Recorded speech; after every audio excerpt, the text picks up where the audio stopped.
Guys, magluto ako ng tilapia. Paksiw na tilapia. Kasi mag-ano muna tayo ngayon. Dapat mag-ano tayo ngayon eh. Yung ano ba ito? Puasa. Magpuasa ba? Dito mga unta ron. Pero dito sa Manila, di kasi uso dito ang nang ulay kaon ka fasting. Pag sa probinsya, nagpa-fasting kami sa probinsya. Hindi kami kakain doon. Paano? Di kakain ka. O may kaiunon doon. Joke lang. Wala man kaming kainin doon. Kaya fasting nga kami talaga. Kaya ito aking niluto. Kahit ang hirap ng buhay, laban lang tayo sa buhay natin. Para ba kay Kristo?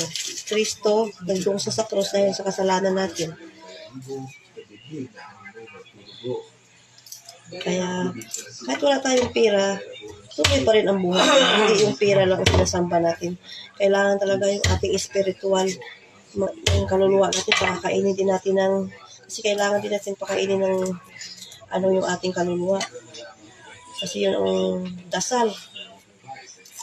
Paano nagdusa si Panginoong Kristo sa cross, sa Kalbaryo, namatay sa Kalbaryo dahil sa kasalanan natin.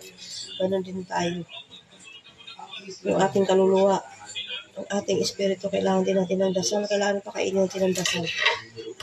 Araw-araw na buhay natin, papasalamat tayo na ito tayo, gising pa rin. Makikibaka tayo sa mga buhay.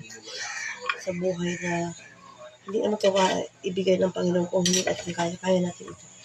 Kaya, ilagay ko na yung aking tilapia, guys.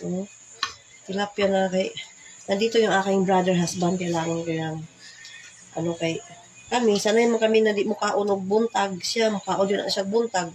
Kaya ako ning paksiwan ng isda. Okay, palagsaran ni siya muli diri. Kay, di mo sanay sa kami. Sanay mami, di mo kaon sa buntag, ani. Man kami, chita man kami. Atong alagaan yung ating brother husband kasi yun ang katuwang natin sa buhay. Siya ang katuwang natin. Kaya, papasalamat ako sa Panginoon. Sa pangalawang pagkakataon, binigyan niya ako ng brother husband na marunong umitindi.